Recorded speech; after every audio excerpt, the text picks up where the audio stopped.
Yo me llamo Emily Carolina Esqueras Azuete y yo le voy a hablar sobre el agua como nutrimento, el cual es parte de la unidad 2. En una persona adulta, alrededor de 2/3 de agua corporal se encuentra en el interior de las células el 65% y 1/3 el 35%. Está en el intercístico de las células y en los vasos sanguíneos. En la regulación del flujo de agua por las membranas celulares juegan un papel trascendente. Una familia de proteínas intrínsecas conocidas como acuoproteínas, las que actúan como canales selectivos de agua regulando su peso, su peso por las membranas celulares. Ahora le voy a hablar sobre las funciones biológicas. Los disacáridos, en la que el agua participa como la función de catalítico de las reacciones entre las enzimas y los disacáridos. También interviene en la regulación de la temperatura corporal mediante la evaporación del agua eliminada por los poros de la piel, por expansión de calor o por ejercicio o por las reacciones metabólicas que normalmente ocurren en el organismo, como después de comer, que hay un aumento de cantidad de energía. ¿Qué es cantidad de energía? Que se absorbe por el agua de los tejidos, la que después pasa por los poros de la piel por su evaporación. Ahora le voy a hablar del balance de agua. En este balance interviene el riñón, que concentra o diluye solutos en la orina como respuesta a la hormona antidiurética hipofisorio, y la sensación de sed que aparece al ser estimulados los osmorreceptores del hipotálamo debido a un aumento en la osmolaridad del plasma sanguíneo. Ahora le voy a hablar de recomendaciones de ingesta. La necesidad de ingerir agua como está supeditada a las pérdidas insensibles que de ella ocurren, estas varían ampliamente, no solo con la edad, sino también con la actividad física o el clima, sino también por circulación fisiológicas como el embarazo o por la carga renal de solutos de la dieta. Y eso es todo por mi parte. En esta segunda unidad conlleva lo que es el tema de nutrimentos. Los nutrimentos o nutrientes son cualquier elemento o compuesto químico necesario para lo que es el metabolismo de un ser vivo. Es decir, los nutrientes son algunas de las sustancias contenidas de los alimentos que participan actualmente en lo que son las reacciones metabólicas para mantener todas las funciones del organismo. En estas se distribuyen lo que son los carbohidratos, las proteínas, las vitaminas, que en sí son los alimentos que ingerimos a diario. De este tema conllevan diferentes puntos. Uno de ellos es el Sistema Mexicano de Alimentos Equivalentes, que esto es un método útil para el diseño de planes de alimentación normales, que son los modificados y los planificados, en especial para las personas que necesitan controlar la ingesta de nutrimentos para obtener un peso corporal. De esto es más como para las personas que son diabéticas, hipertensas, con obesidad, que necesitan tener una dieta estable. Otro punto es el agua en el organismo. Como ya sabemos, el 50 y 70% del peso de nuestro cuerpo es agua. Su importancia o funcionamientos varían, pero uno de ellos es que nos ayuda a la hidratación de la piel, nos ayuda a la regulación de la temperatura corporal, nos ayuda con el funcionamiento también de los riñones y a evitar lo que es la retención de líquidos. Otro punto es las particularidades químicas del agua. Como ya sabemos, el agua es el compuesto químico más conocido y desde hace mucho tiempo se le consideró que es un elemento. Esto fue cuando se demostró que el agua es un producto de la combinación de hidrógeno y de oxígeno. Al estar formada por estos dos átomos, el agua tiene característica tanto de ácido como de base, por lo que en condiciones de pureza se le llama, El agua es neutra, es decir, no es ni alcalina ni ácida, pues se mantiene en lo que es en equilibrio. Otra de las características es que su peso atómico es de 18. También se le considera que es solvente universal, ya que se disuelve con la mayoría de las sustancias, es inodora, es incolora y es insípida.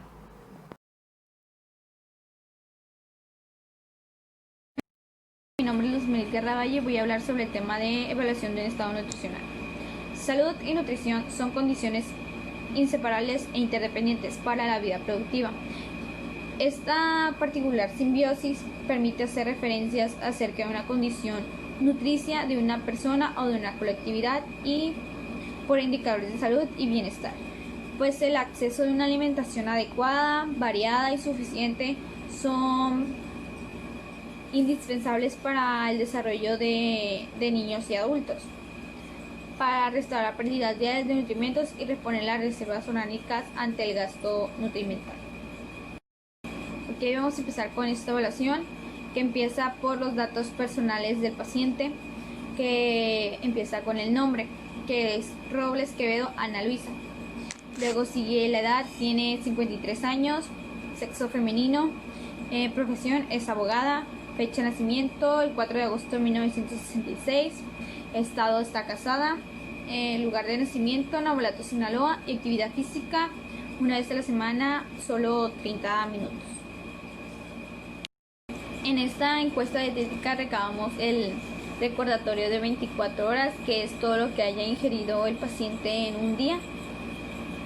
En el desayuno, mi paciente desayunó nopales guisados con un huevo, una taza de café. En la comida, caldo de carne molida con papas cocidas con un vaso de refresco, Coca-Cola y un paquete de galletas con 2 naranjas.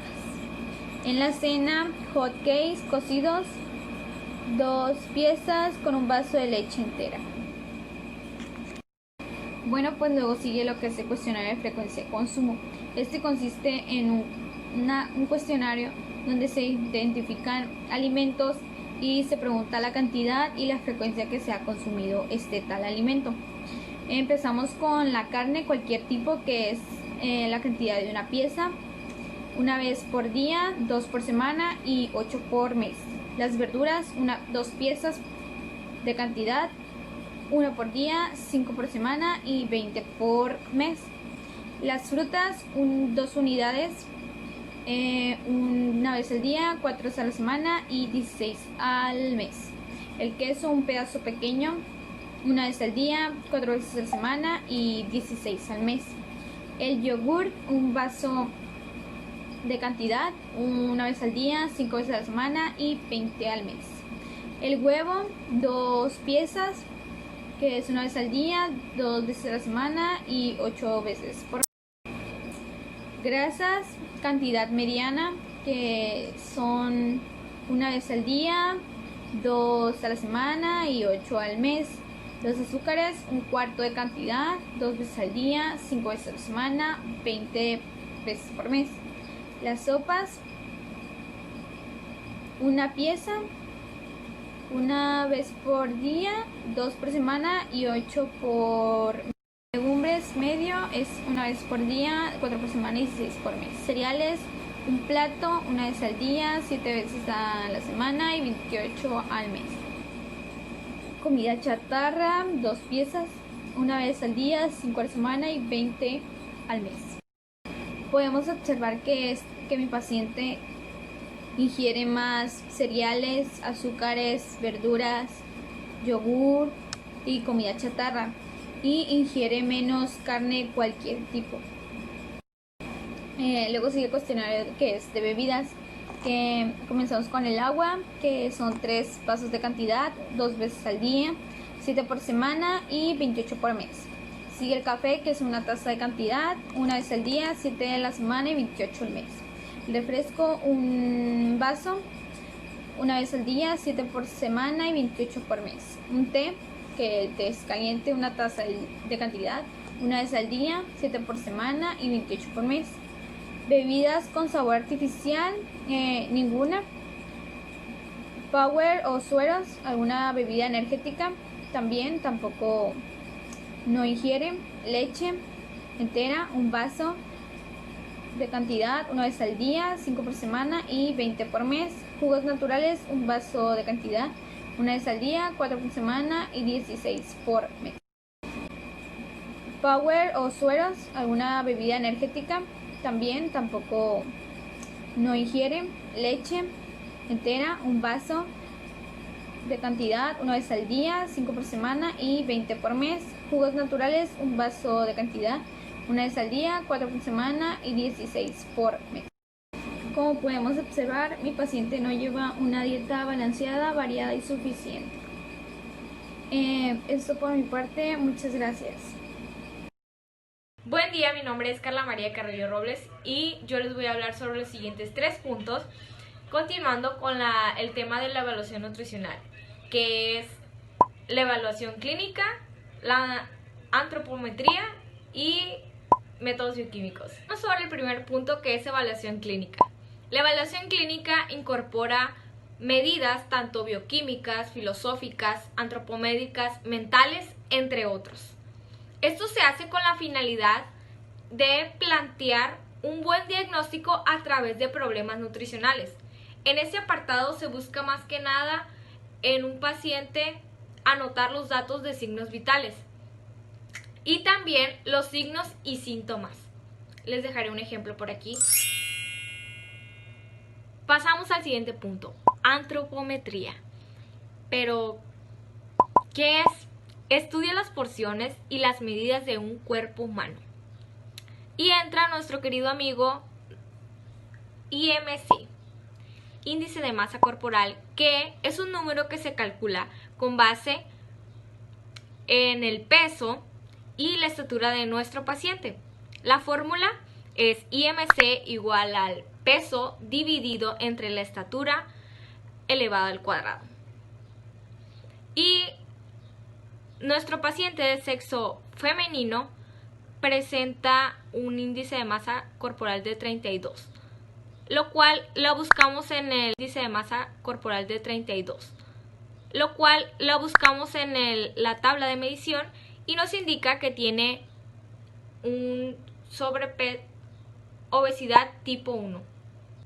Bueno, llegamos al último punto, que son métodos bioquímicos, y estos se utilizan para la medición bioquímica, para la identificación de algunas alteraciones en las personas y valorar su estado nutricional. Consiste en estudios de laboratorio que permiten medir en la sangre, secreciones y tejidos la concentración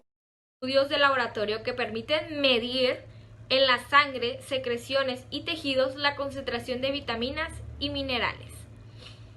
Mi paciente solo tuvo la complicación de tener superior 14 unidades en colesterol. Se muestra aquí. Y eso sería todo por la parte del estado nutricional.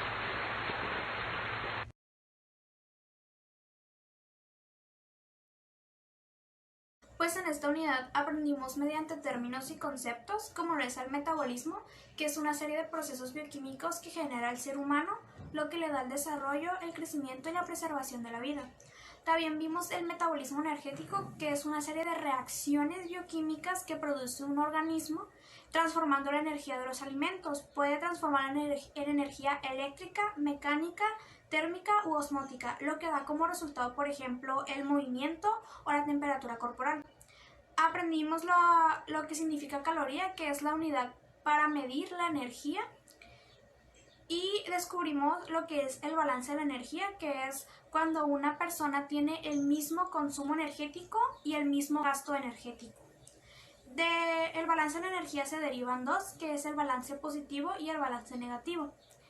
El balance positivo es aquel que da como resultado un consumo energético mayor que un gasto. El balance de energía positivo beneficia principalmente a mujeres embarazadas, a niños y adolescentes, porque son los que requieren de mayor nutrimentos durante esta etapa de desarrollo. Y también está el balance energético negativo, que es todo lo contrario al positivo. En este, el consumo energético es menor al gasto energético. Este beneficia principalmente a personas con sobrepeso y obesidad, porque son las que requieren llegar a un peso ideal o un peso saludable. Luego, para llevar a cabo el gasto de energía es necesario de 4 componentes. Al primero se le conoce como metabolismo basal, que es el gasto mínimo de energía que una persona produce cumpliendo con las funciones vitales, estando despierto y en estado de reposo. Funciones tales como mantener latiendo el corazón y los movimientos que realiza el tórax cuando una persona respira. El segundo se le conoce como actividad física, que es el ejercicio voluntario que una persona produce. El tercero se le conoce como el efecto térmico de los alimentos y se ve mediante la digestión, absorción, transporte y almacenamiento de los nutrimentos que una persona cuando consume alimentos. Y el último es el crecimiento, que este va a depender en la etapa en la que una persona se encuentre. Luego ubicamos el concepto de masa muscular magra, que se le conoce como esa masa muscular que no contiene grasa y se compone de músculo, hueso y agua. Como ya se mencionó, el gasto energético se da por diversas razones y se clasifica en dos, que es el gasto energético en reposo y el gasto energético total.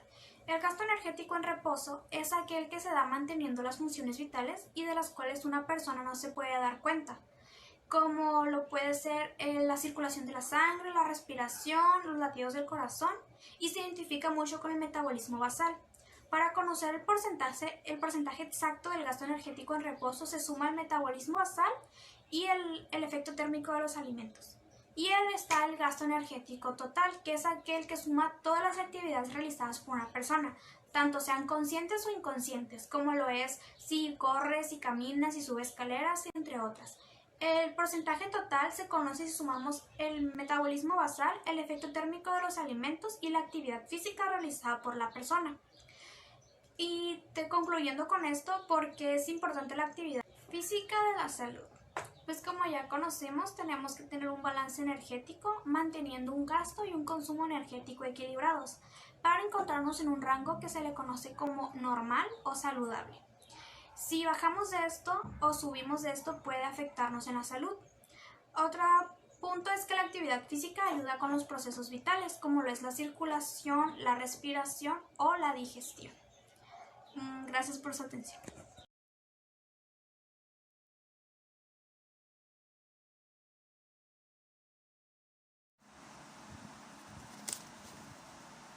Buenas tardes, mi nombre es Santa Eduvige Lizárraga Román. Les voy a hablar sobre trastorno de la nutrición, obesidad, bulimia y anorexia, sobre su definición, por qué ocurre y sus recomendaciones. La obesidad es un trastorno crónico multifactorial complejo que se desarrolla por una interacción de factores genéticos, sociales, conductuales, culturales, fisiológicos y metabólicos. ¿Por qué ocurre? Por el porcentaje de grasa corporal es mucho mayor que la masa corporal magra. A menudo se consume micronutrimento en cantidades menores a las deseables, en tanto que se ingieren grandes cantidades de macronutrientes. Las recomendaciones: actividad física, criterios para selección de macronutrientes, dieta sobre gasto de energía, disminuir alcohol, selección de nutrientes. Bulimia, trastorno de la alimentación con adicción a la comida como principal mecanismo. ¿Por qué ocurre? Episodios recurrentes de ingesta compulsiva, sensación de falta de control, autoevaluación demasiado influida por el peso a la forma corporal, un comportamiento compensador recurrente e inapropiado, 2 veces a la semana durante 3 meses o más, vómito, uso de laxantes o diurético en ayunos, ejercicio excesivo. Las recomendaciones: usar porciones controladas de una dieta regular, casi siempre de 3 y 2 comidas. Cubrir las necesidades energéticas basales, más 30 a 400 calorías como etapa inicial. Disminuir el consumo de azúcar y alcohol. Anorexia, trastorno de la alimentación en el cual el paciente muestra un acusado rechazo al alimento, lo que da lugar a una pérdida grave de peso, tasa metabólica, masa basal y agotamiento. ¿Por qué ocurre? Es más frecuente en mujeres con especial junto después del inicio de la pubertad, con un pico máximo a los 12 y 13 años, de 19 a 20 años de edad, pero también puede ocurrir a cualquier edad. Búsqueda implacable de la delgadez, percepción anormal de la imagen corporal y alimentación restringida, gestión compulsiva o apulgarse. Las recomendaciones: servir comidas atractivas en pequeñas cantidades, limitar los alimentos voluminosos durante la etapa inicial. La dieta debe llamarse dieta baja en calorías para anorexia nerviosa. Buenas tardes, mi nombre es Giselle Calderón y yo les voy a exponer el tema de trastornos de la nutrición. Los temas que yo voy a abordar son el kwashiorkor, el marasmo y la desnutrición en primer, segundo y tercer grado. Quiero empezar hablando sobre la desnutrición. Como ya todos lo conocemos, es cuando se dice que una persona está en los puros huesos o que está malnutrido. Esto se debe a una mala alimentación. Les voy a leer un pequeño fragmento sobre una definición que encontré sobre la desnutrición. Dice que la categoría de la desnutrición en la manipulación conduce a la pérdida de masa celular, que junto con la inflamación disminuye la pérdida del hospedador, o sea que disminuye la grasa del hospedador, y el hospedador en este caso vendríamos siendo nosotros. Y la calidad de vida. Al estar malnutridos tenemos una calidad de vida. La desnutrición también puede ser en personas con sobrepeso u obesidad. ¿Por qué? Porque tampoco llevan una buena alimentación a cabo. La desnutrición tiene diferentes categorías o fases, o como ya lo mencioné anteriormente. La primera es la nutrición proteicalórica. Esta se abrevia en DPC y es aquella que reduce el sentido cardíaco, la presión arterial, el consumo de oxígeno y el reencuentro total de linfocitos, número de células T y la tasa de filtración glomerular. Al no tener una buena nutrición, todo nuestro organismo cambia, todo nuestro organismo se altera, se podría decir que se altera, y si se altera, pues vamos a tener repercusiones en ello, nos podemos enfermar y hasta podemos morir sobre una desnutrición.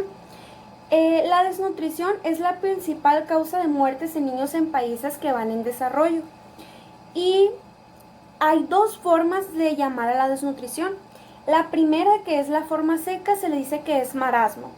El marasmo resulta en casi todas las deficiencias de nutrimentos. Y pues al no tener nutrimentos tampoco tenemos proteínas y no proliferamos. Y la segunda forma, que es la forma húmeda, que así se denomina, es kwashiorkor.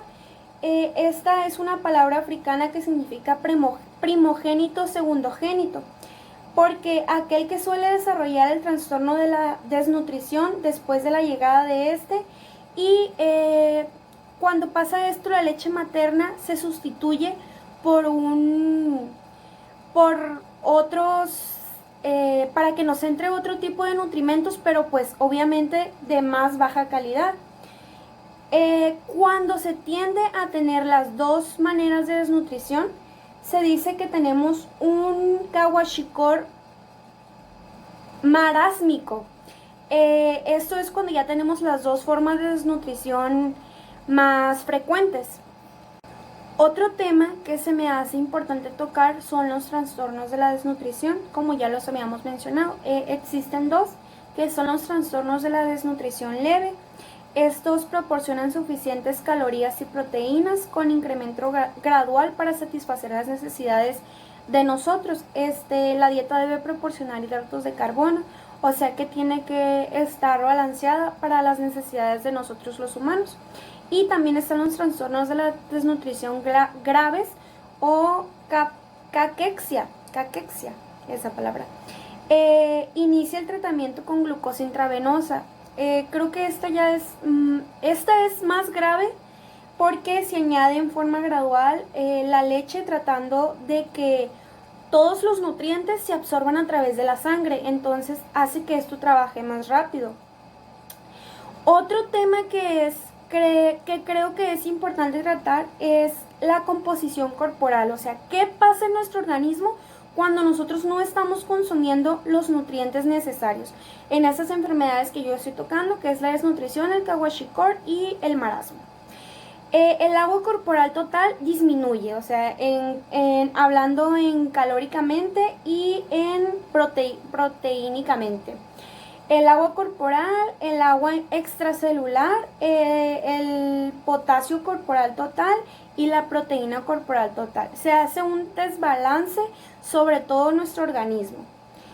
Y esto sería todo de mi parte. Como ya lo mencioné, el kwashiorkor es la forma húmeda de la desnutrición y el marasmo es la forma seca. Otro dato importante que quería agregar es que el kwashiorkor inflama la panza de los niños. Se ve así como si tuvieran lombrices, se ve inflamada, se ve como un bultito. Y el marasmo hace que se te noten mucho las costillas. La desnutrición, pues ya lo mencioné, se da de dos maneras, ya sea en personas muy delgadas o en personas obesas o con sobrepeso, ya que estar malnutrido es sinónimo de una mala alimentación.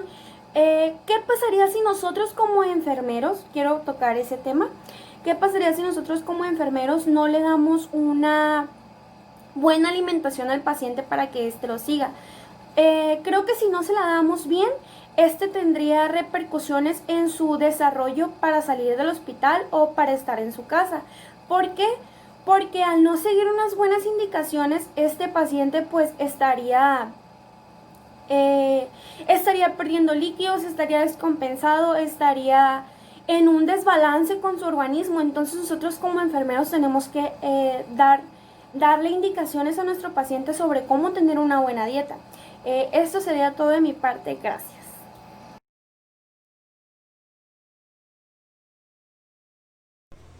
Buenas tardes, mi nombre es Mariana Chávez, soy del grupo 206. A mí me tocó exponer sobre la unidad 5 que se llama Nutrimentos a través de la vida. Bueno, yo voy a empezar con el primer tema, que sería alimentación durante el embarazo y la lactancia. Bueno, el primer tema es la alimentación durante el embarazo y la lactancia. La nutrición ha demostrado una influencia favorable cuando se tiene una alimentación durante el embarazo. Una alimentación saludable ayuda a prevenir alumbramientos prematuros e incluso problemas en el hígado para el recién nacido.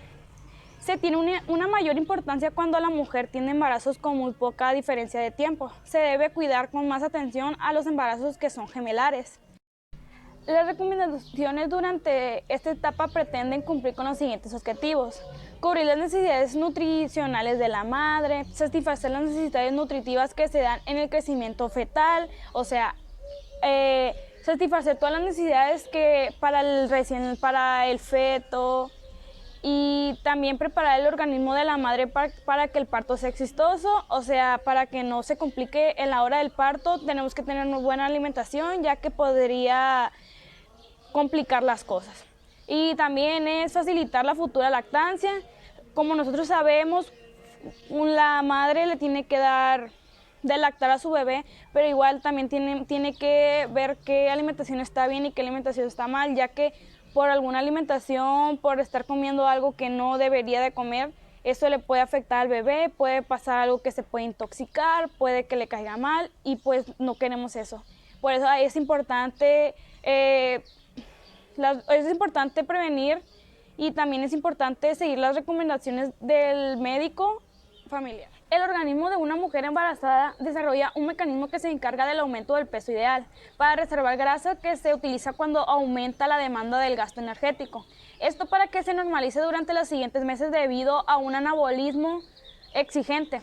La glucosa actual es un papel importante para el crecimiento y el metabolismo fetal. Algunos consejos sencillos que se dan son cuidar la higiene bucal, preparar alimentos de manera sencilla, comer despacio al masticar, procesar bien los alimentos, caminar o dar algún paseo para prevenir el estreñimiento y mejorar la circulación sanguínea durante el embarazo, y a fin de se inicia la etapa de lactancia, el cual comprende varios meses durante los cuales el bebé se debe de alimentar solo de eso, lo cual puede ser de manera maternal o de manera artificial o mixto tema, el cual es la alimentación del lactante y de la primera infancia.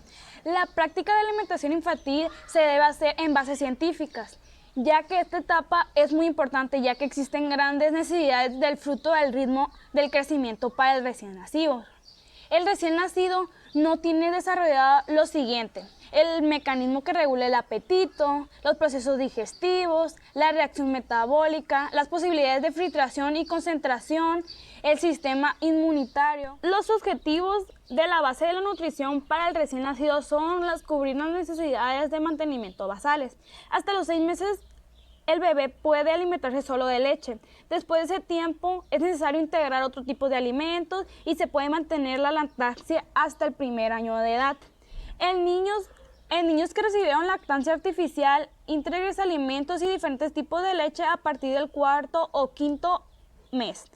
Los primeros 6 meses de la vida del lactante desarrolla la maduración de los órganos, logrando una mejoría en la secreción gástrica, pancreática, y aproximadamente a los 4 meses de vida la respuesta inmunológica comienza a desarrollarse. Uno de los factores más importantes de la alimentación de un lactante es el inicio de la desnutrición, lo que genera que el lactante logre consumir productos triturables como la papilla o el puré. Los alimentos influyen en el crecimiento físico y en el desarrollo emocional del lactante, por lo cual se considera importante llevarla a cabo en un ambiente tranquilo, dar muestras de afecto, hablar, estimularlo y no perder la paciencia con el bebé. Son varios aspectos que se deben considerar a la hora de alimentarlo. La American Academy de Pediatría clasifica las etapas de alimentación del lactante en 3 periodos, los cuales es el periodo lácteo, que es cuando la leche es el único alimento de consumo para el lactante, que dura aproximadamente de 6 a 7 meses. El periodo 2, que es periodo de transición o diversificación progresiva, en el cual se van introduciendo más alimentos además de la leche, lo cual permite que el bebé conozca alimentos, sabores y texturas diferentes. El periodo 3, que es periodo de maduración digestiva, es cuando todos los organismos y mecanismos, mejor dicho, fisiológicos e inmunitarios se van madurando hasta que permiten diversificar los alimentos del bebé. O sea que el bebé ya va a su sistema inmunitario, ya va trabajando por sí solo y es más fuerte. Bueno, ahora vamos a pasar con el tercer tema, el cual es alimentación de los escolares y de los adolescentes. A partir del 4º año de crecimiento que se genera es un proceso lento. Se le conoce como etapa escolar, por eso se le considera una etapa muy sensible para soportar cualquier tipo de carencia o desequilibrio, ya que esto podría comprometer el crecimiento. Al igual que el resto de las etapas, es importante conocer las recomendaciones de energías y nutrientes para elaborar una ración alimentaria correcta y balanceada. La alimentación durante la infancia y adolescencia cumple con lo siguiente: facilita el crecimiento con normalidad, evita las carencias y el exceso de energía y nutrientes, prevenir o corregir los problemas nutricionales, disminuir el riesgo de alguna enfermedad. En la alimentación a esta edad debe requerir de suministradores de energía para el crecimiento de los factores orgánicos. A pesar de que los niños consuman las mismas porciones, los cuerpos las adaptan de manera diferente. También afectan diferentes factores como lo que son el sexo, la actividad física. Las raciones alimentarias de cada alimento varían en función de las calorías requeridas por la persona. La adolescencia inicia a los 12 años de edad de las mujeres y a los 14 años de edad de los hombres, lo cual genera un desarrollo físico y psicológico. Y en esto conlleva a un desarrollo nutritivo aún más complejo. Esta etapa coincide con la aparición de las características sexuales, las cuales finalizan cuando determinan el crecimiento. Esta etapa se caracteriza por el desarrollo de la capacidad del juicio, del autodominio y de la voluntad, los cuales son necesarios para llevar a cabo una buena educación alimentaria, y ya que en la adolescencia adquieren una autonomía personal hacia la alimentación, ya que cuando van a la escuela consumen cosas que pues no está bien para su organismo, y eso podría provocar un balance de su peso y también podrían provocar alguna alimentación. Afecta directamente el crecimiento y en la maduración sexual. Se detecta una preocupación hacia el aspecto físico, afectando más al género femenino, que causa insatisfacción hacia el peso y sobre todo en la imagen corporal. Por eso es importante tener una buena alimentación, ya que en el mundo está pasando, y la mayoría de las mujeres están pasando por un problema que se llama anorexia, bulimia, y pues la verdad no está padre que pase ese problema pues en México, en todas partes, ya que nada cuesta llevar una alimentación buena, llevar una alimentación segura, y si no se sienten a gusto con su cuerpo no necesitan hacer ningún remedio casero, ya que eso podría aumentar el peso, y por eso no hay nada mejor que ir con un nutriólogo a que te controle tu alimentación, te dé un plan de alimenticio. Le hablaré sobre la alimentación saludable del adulto.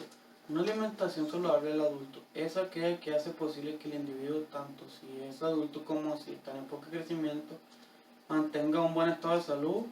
La elección de los alimentos se convierte en la práctica cotidiana en el acto de comer a distintas horas del día.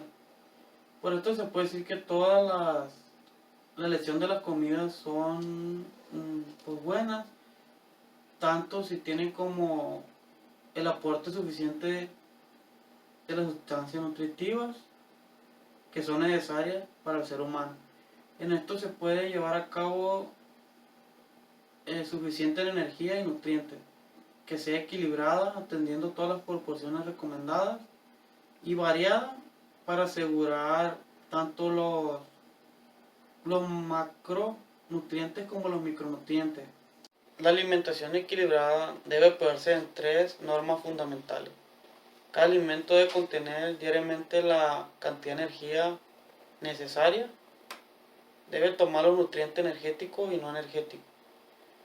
Los aportes nutricionales del quito deben relacionarse en proporciones adecuadas ante la gran diversidad del mundo animal y como es vegetal, además de lo que es productos elaborados. Debemos clasificar o agrupar por los alimentos por afinidades nutritivas. Debemos de repartir los alimentos que sirvan para alcanzar el objetivo fijado a lo largo del menú diario, lo que viene siendo desayuno, comida, cena y merienda. Las necesidades en calcio son muy variables, ya que en esto de la edad y el estado fisiológico se detallan relacionadamente muy variables, ya sean los grupos lácteos, que dado con este grupo de alimentos es rico en nutrientes. La importancia de la tabla de composición de alimentos. Existen 3 tipos de métodos de elaboración de la tabla de composición de alimentos: el directo, el indirecto y el combinado. El directo consiste en el diseño y ejecución de un plan de muestreo de alimentos que permita la ejecución de su análisis con métodos analíticos fiables y practicables. El indirecto consiste en la recopilación de datos ya existentes que proceden de diversas fuentes, y el método combinado consiste en realizar un muestreo y analizar solo los alimentos que tienen un peso importante en la dieta de la población, y la recopilación de datos ya existentes por los alimentos menos importantes. Ahora le hablaré sobre el envejecimiento y la alimentación. Hasta hace poco se consideraba que una persona mayor de 65 años era anciana. Numerosos hechos prueban la relación existente entre la alimentación y el proceso de envejecimiento, ya que la alimentación tiene que ver mucho al envejecer. Las condiciones de vida familiar, social, profesional, así como la situación económica, influyen sobre el comportamiento alimentario. La malnutrición, por tanto, por carencia como por exceso, ya sea de trabajo o exceso de otro tipo de actividades, se observa a menudo en esta etapa de la vida. También lo que afecta aquí en la edad es la variación y la talla. Se estima que la talla disminuye 1 centímetro por cada década, con medida a partir de la edad adulta, mientras que el peso aumenta en general entre los 40 y 50 años de edad más o menos, y luego se estabiliza y decrece en los 70 años. La variación de la composición corporal también disminuye con el paso de los años el 6.3% de la masa grasa por cada década a partir de los 30 años, mientras que aumenta el de la masa grasa y un hombre puede llegar a perder 12 kilos de masa magra entre los 25 a los 70 años. El índice de masa corporal aumenta con la edad. Para los mayores de 60 años se considera bajo peso un índice de masa corporal inferior a los 21 kilogramos metros cuadrados y obesidad un índice de masa corporal igual o superior a los 30 kilogramos metros cuadrados. El tejido muscular es el más afectado. A los 70 años se puede haber perdido hasta un 40% de su masa muscular de lo que tenía en la juventud. Los órganos son los más también afectados, se podría decir, como viene siendo corazón, hígado, riñones, etc. Algunos cambios fisiológicos de esta edad son el sistema digestivo, tanto como la cavidad bucal, disminución de la secreción salival, pérdidas dentarias, etc. Como en el tubo digestivo, todo ello sumado a alteraciones sensoriales. También afectan la vista, el gusto y el olfato. Algunos cambios metabólicos, se observan varias modificaciones en las concentraciones plasmáticas, tanto del colesterol como del resto de los lípidos circulantes, y también en la síntesis y degradación proteica. La actividad física es muy importante en esta edad. La eficacia en el trabajo físico y la capacidad aeróbica disminuye con la edad en ambos sexos. Como va envejeciendo, es menos el rendimiento de tu actividad física, y muchas veces las personas mayores no realizan ningún tipo de actividad física, por lo que es muy importante que lo motivemos para que lo hagan. Algunas recomendaciones diarias que se recomiendan son la energía en la actividad física. Esta función varía dependiendo de la edad y su actividad. El agua, esto es muy importante, por lo menos se debe beber 1 litro, 1,5 litros al día. Lo recomendable son 2 litros para evitar una deshidratación. Las proteínas son del 12 al 15% de la energía total diaria. En los lípidos es del 25 al 30% de la energía diaria. Evitar el abuso de las grasas de origen animal. En los glúcidos es del 55 al 60% de la energía total diaria. Evitar exceso de los azúcares. Algunas recomendaciones para una buena alimentación saludable son 3 comidas completas como mínimo al día, o bien repartir los alimentos en varios pequeños aportes a lo largo del día. Bueno, esto sería todo por de mi parte, espero que les guste.